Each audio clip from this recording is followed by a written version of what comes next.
Doutor Rodrigo, me diga, dentro da área do senhor, dentro do direito da mulher, o senhor disse que trabalha, conta um pouquinho pra gente como é que o senhor atua e o que mais o senhor atua. A gente atua principalmente quando já ocorreu a violência, né? Certo. É a parte que eu tenho mais a experiência, mais atuação, e principalmente nessa parte de assistência à vítima ali, quando a mulher recebe alguma ameaça, quando ela já sofreu a ameaça, né?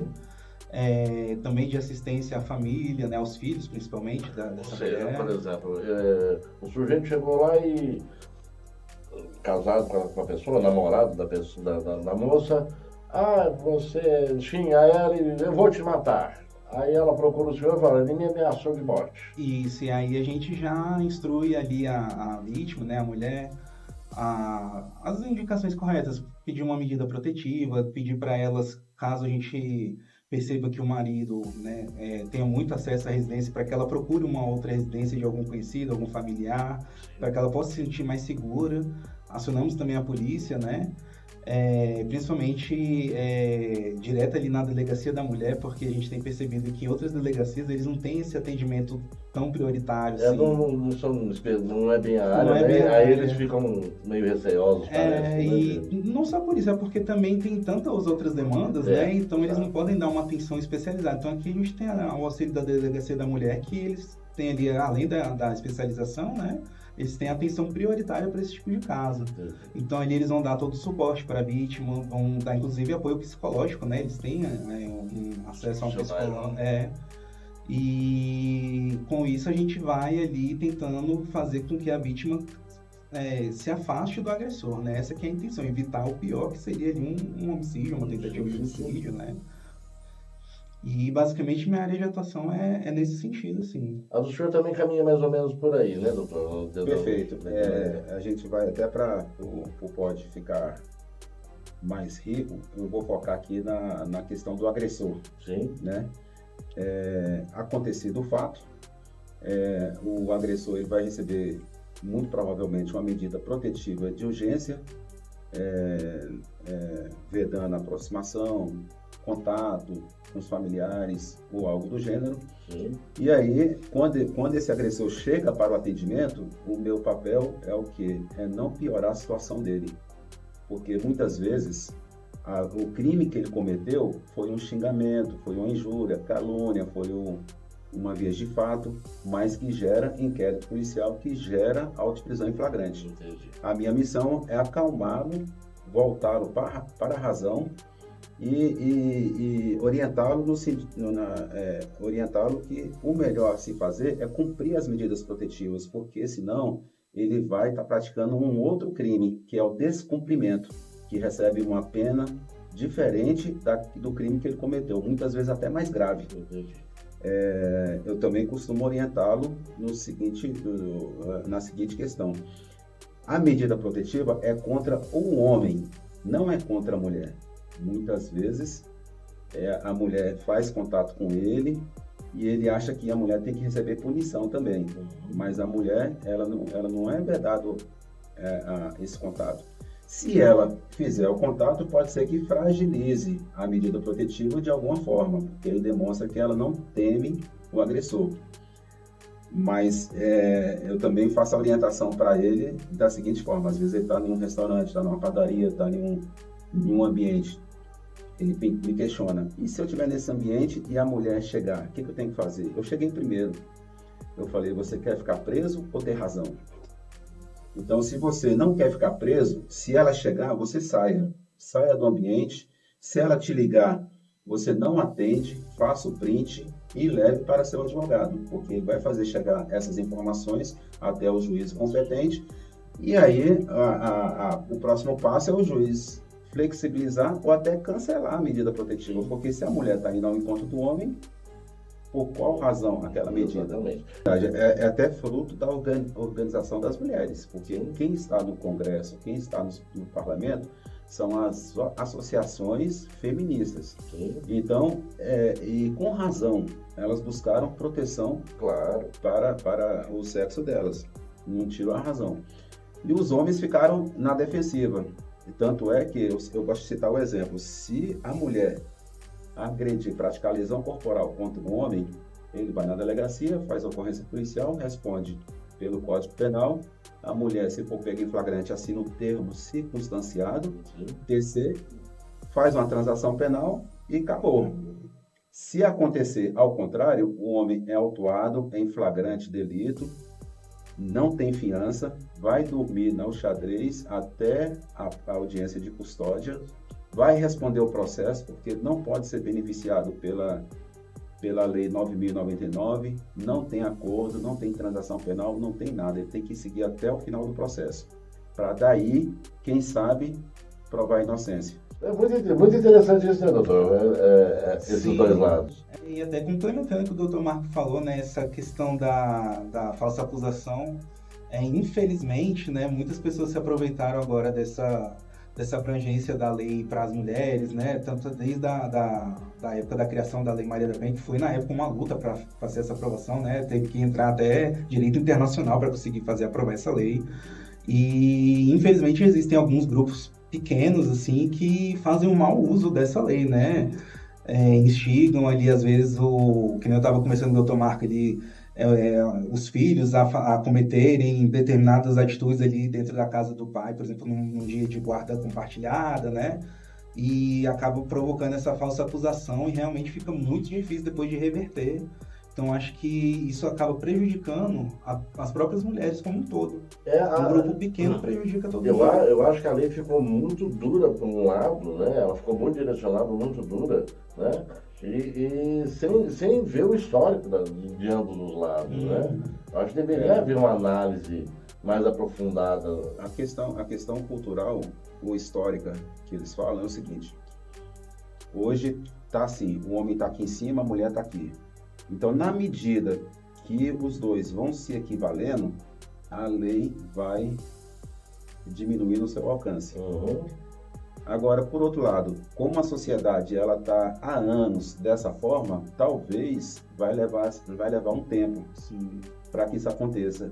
E, em contrapartida, os dispositivos da Lei Maria da Penha só vão sendo mais agressivos cada vez mais contra o agressor. Com razão, porque tem casos de feminicídio, tem casos de lesão corporal, tem casos de violência patrimonial, violência psicológica, tudo bem. Mas o que você está colocando aqui muito bem é o que? A mulher chega, conta a versão dela, não apresenta nenhum fato, é deferida medida protetiva de urgência a favor dela.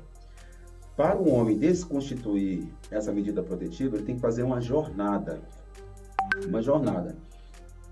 A gente tem que ir na delegacia, solicitar antecipação de provas, solicitar a colheita de depoimento dele, requerer perícias, tem que contar com um dia útil na delegacia, porque para deferir as medidas protetivas, o juiz de plantão, a qualquer momento. Para você reverter, você tem que aguardar a agenda da delegacia. Depois que você consegue um mínimo de prova, você tem que peticionar ao juízo competente que deferiu as medidas protetivas. Então, assim, você tem que fazer uma jornada. E o nosso papel é acalmar o agressor, para que ele não prejudique mais a situação dele. E não responda por um outro crime, que é o descumprimento, que é gravíssimo. É interessante que é uma desinformação muito grande por parte dos agressores, que ele recebe a medida protetiva, tá tudo escrito ali, mas a primeira coisa que ele faz é mandar mensagem para a mulher. Por que você fez isso? Por que você fez isso? Cara, você já descumpriu a medida protetiva. Aqui já, e se você fizer de novo, o juiz vai te prender e vai decretar a sua preventiva. Não faça isso. Não acabou o vínculo até que a gente desconstitui a medida protetiva. É bem complicado, né, doutor? A lei tem tantos meandros, né, que para vocês não deve ser fácil. E são dois lados, né? Você tem que escolher um lado para poder defender. Eu acredito que seja bem pesado, né? A gente é parcial, né? Exatamente. A gente é parcial. A mulher me procurou, eu defendo ela. Sim. Eu vou até perto ali, não vou no túmulo não, mas vou até próximo. Se o agressor me procurar, eu vou também da mesma forma, dentro dos ditames legais, porque hoje A delegacia está com excesso de trabalho, Lei Maria da Penha. Promotor está com excesso de processo para denunciar e o juiz julga no atacado. Então, quem tem uma assessoria jurídica por trás acaba sendo beneficiado, porque o doutor tem condições de buscar mais elementos para condenação ou para absolvição. Então, é o que eu falo, no caso da vítima. Às vezes ela não busca assessoria jurídica, porque ela acha que o Estado já vai atendê-la.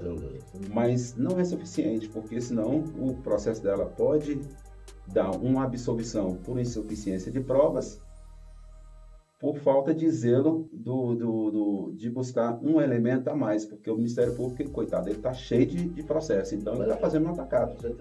Eu já vi casos da pessoa para poder prejudicar a outra, tá? Poder prejudicar, tá naquela discussão, blá, blá, blá, blá, e eu doida para que o sujeito batesse nela, né? Tomasse alguma reação, e a pessoa nada. A pessoa saiu, ela foi num chapiscado e se embrenhou toda, se rasgou toda e foi para a delegacia. Nessa questão a gente enfrenta até a fraude processual, né, doutor? É uma questão complicadíssima, assim. Hoje a perícia, ela está muito avançada, então quando a vítima, ela começa, inclusive se você pesquisar na mídia, tem vários casos similares recentes desse tipo de falsa acusação. Você fez exemplo hipotético, né? Onde a perícia, ela consegue identificar com muita precisão se aquela agressão partiu mesmo da pessoa que ela está acusando ou não. Por exemplo, um arranhão deixa elementos da pele da pessoa por debaixo da unha. Então vai ser feito em IML. O que a gente indica para a vítima, que quando a vítima chega lá para o advogado, ela nunca vai, quando ela está, obviamente, querendo fazer uma fraude processual, né? Ela nunca vai se entregar ali, ela vai sempre se fazer mesmo de vítima, né? Então você chega ali para a pessoa e fala, olha, o procedimento é esse, você vai na delegacia, eu posso te acompanhar lá, de lá eles vão te mandar para o IML. Quando chega nessa parte do IML, normalmente cessa aí, sabe? Porque os agentes da perícia lá no IML, eles, além dessa questão de arranhão, vão identificar as marcas de impacto, né? Eles têm que segurar, por exemplo. Isso. Segurou e esfregou ela, por exemplo. Quando você provoca um hematoma em uma pessoa, você também está causando impacto no seu próprio corpo. Então, por exemplo, se você der um soco em alguém, na sua mão também vai ficar um impacto. Eles conseguem verificar isso muito rápido. Então, o ideal para a vítima obviamente, não minta, né? Isso é o esperado, né? Mas caso ela tenha feito essa mentira, então que ela não faça denúncia, né? A gente tenta conversar, tenta aconselhar ali. E caso ela já tenha feito a denúncia, que ela vá inclusive é até interessante, porque agora para desfazer a denúncia, você tem que falar com o juiz diretamente, você não pode simplesmente ir na delegacia mais e desfazer a denúncia, né? É muito fácil, né? Exatamente. Isso é bobagem, deixa quieto. Inclusive, essa é uma alteração que foi importante, porque às vezes muitas mulheres eram vítimas e aí o marido ameaçava ela de novo porque ela foi lá e denunciou, ela ia lá e tirava a denúncia. Mas, que nem a gente disse no começo, né? Algumas poucas pessoas utilizando a lei para prejudicar a aplicação da lei mesmo, que protege elas, né? E acaba provocando um aumento, às vezes, até de casos de violência, porque às vezes você não sabe quando é alguma coisa falsa ou verdadeira. Dentro desse exemplo, só complementando, não é situação hipotética, não, são situações reais que tem todos os escritórios aí, se procurar na mídia também tem. O que acontece muito? Quando tem filhas pequenas, crianças ainda, aí naquele ato de egoísmo ali, aquele ato de desespero de um dos cônjuges, ela chega a denunciar o pai por estupro de vulnerável, de ter tocado na criança. A princípio, quando essa notícia chega, a medida protetiva afasta o pai da filha, da mãe e de todos que circulam ao redor. O que acontece nessa situação? A gente chama o agressor e fala, olha no olho dele e fala, se você fez, a linha de defesa é uma. Se você não fez, a linha de defesa é outra. E nós vamos antecipar todas as provas. Agora, se você está falando que não fez, e eu antecipar as provas, e depois você fala, pô, meu processo foi tão rápido, eu fico isento de responsabilidade. Claro. Porque, como eu falei, eu sou parcial. Estou ali, se eu não quiser fazer a defesa, eu não aceito a causa. Se eu aceitei a causa, eu tenho que ir até o final. Aí, o que acontece? Essa você falou na questão técnica. Essa questão vai ser derrubada lá na oitiva da criança. Isso. Porque a criança, ela é ouvida pela Delegacia de Proteção à Criança e ao Adolescente. Ela só faz isso. Ela é de proteção. Lá tem os agentes policiais, eles são formados em psicologia. Então lá tem um protocolo de oitiva com essas crianças. Vamos supor, chegou uma criança de 10 anos, uma menina, ela já na mesa vai estar cheia de bonecas, cheia de lápis de cor, cheia de brinquedos. Depois que a policial ganhar a confiança dela, ela vai pegar o brinquedinho, a bonequinha, que tem piu-piu, que tem os órgãos genitais femininos, aí vai falar, alguém fez isso aqui em você? E ela conta, porque é criança. Ou então ela vai falar, não fez, isso não aconteceu. Mas daí a chegar a esse ponto, o cara já foi condenado. Já apanhou, Já ficou sem a visita com a filha. Então, assim, é uma lei, a gente entende que os direitos da criança têm que ser preservados imediatamente, porque se tem notícia de violência, tem que cessar aquilo ali. Mas, em tese, não acontece nada com a mãe, que fez a denúncia supostamente falsa. Então, a gente se depara muito com isso no escritório. Tem jeito de fazer alguma coisa com relação a isso? Por exemplo, quando essa denúncia falsa da mãe ou do pai, seja lá. Você pode tentar entrar com uma denunciação ali por falsa denúncia, né? Mas vou te dizer que é complicado. É complicado, porque a não ser que seja algo muito escancarado, normalmente é um tipo de ação que não vai para frente. O estrago já foi feito. Exatamente. É complicado, sabe? Normalmente a reparação que o agora não mais agressor, né, que foi comprovado, recebe é uma carta de retratação, que a gente sabe o efeito nota de repúdio, né, ou seja, efeito nenhum. E reparação, às vezes, em alguns casos muito grandes, recebe uma indenização por dano moral ali, mas é algo muito difícil. E quando recebe é um valor bem mínimo, né? Esse aí é uma falha da lei que eu acho difícil corrigir, porque tem que ser feito um trabalho de conscientização com a mãe para não ocupar os órgãos do Estado com falsas denúncias, porque enquanto está aqui toda a equipe centrada em um fato que supostamente não ocorreu, quantos fatos ali estão precisando da resposta da polícia, da justiça, e estão lá na fila de espera. Então é um trabalho complicado que eu acho que tem que ser de conscientização. Eu costumo dizer que a falsa denunciação tem um efeito similar ao trote, né? Sim. Você liga para a polícia, você ocupa a polícia ali enquanto está acontecendo outro crime do lado. O bombeiro, né? Você tira o bombeiro do incêndio para ir para o mato para não fazer nada, fazer no meio do mato. Aí tá lá um prédio pegando fogo, gente morrendo. Perfeito. Realmente a lei é uma coisa muito complicada, né? E a falta de consciência das pessoas, que eu acho que é pior, né? A lei complica algumas coisas, como a gente está vendo aqui agora, né? Mas eu acho que a falta de consciência, a falta de vergonha, vamos dizer, na cara de algumas pessoas, tá? É que torna a coisa banal, né? Muitas vezes fica as delegacias cheias de coisas que não precisava ter, os tribunais a mesma coisa, né? Atrapalhando até a vida de vocês também, às vezes com processos que não tem nada a ver, que estão perdendo tempo, né? Então eu acho que é uma falta de educação, né? Falta de educação. Falta de educação. Exatamente. É isso. Na delegacia mesmo, eu venho da Polícia Civil do Distrito Federal. Passei 25 anos lá e estou completando 10 na advocacia. É clássico. Sempre na hora da urgência, os policiais estão fazendo uma outra situação que... Não tem menor necessidade. Podia até ser questão social, mas como a questão social não trabalha final de semana, feriado e fora do horário, tá lá a polícia cuidando desse caso e um homicídio, um feminicídio ocorrendo aqui e tendo que esperar. Então é uma questão de educação mesmo. Inclusive essa questão do feminicídio, né? A gente teve um aumento substancial esse ano no DF. E a gente percebe que foi não por falta de ação da polícia, né? Mas por falta, às vezes, de uma conscientização mesmo, né? Tanto da parte da sociedade como um todo, né? Às vezes você tem conhecimento ali de uma vizinha que está sofrendo agressão e fica calado ali, não fala nada, né? Eu queria agradecer a presença de vocês aqui. É um papo muito bacana. Eu gostaria de continuar esse papo com vocês, sabe? Em coisas mais específicas também, né?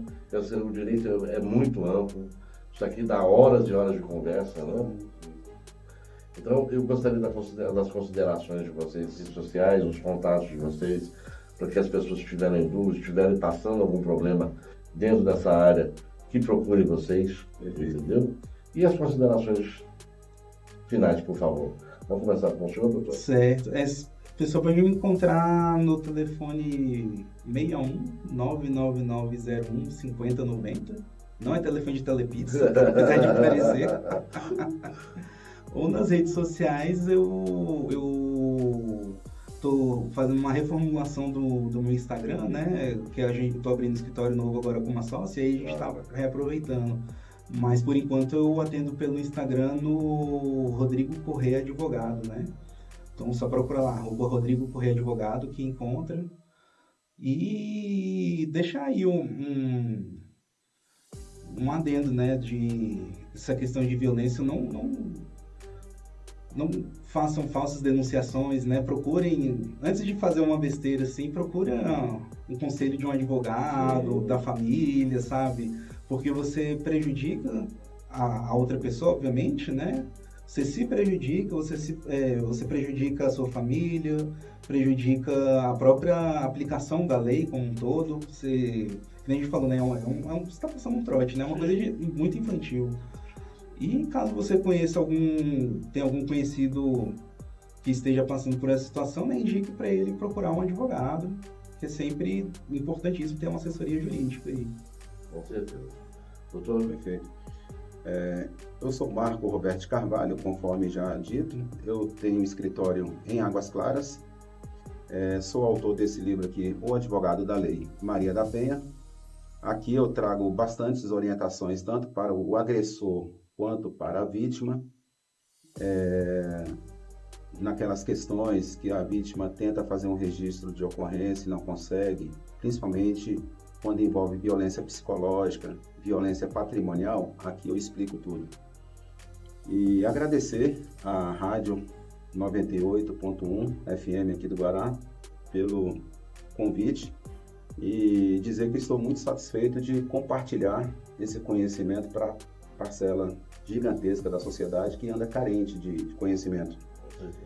As pessoas podem me encontrar no Instagram, M. Carvalho Advocacia, ou no meu Instagram pessoal, Marco Roberto de Carvalho, nos espaço underline.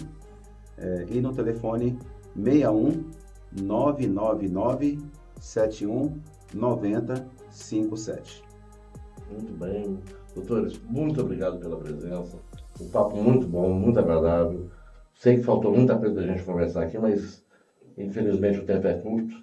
Mas nós vamos continuar conversando com toda certeza.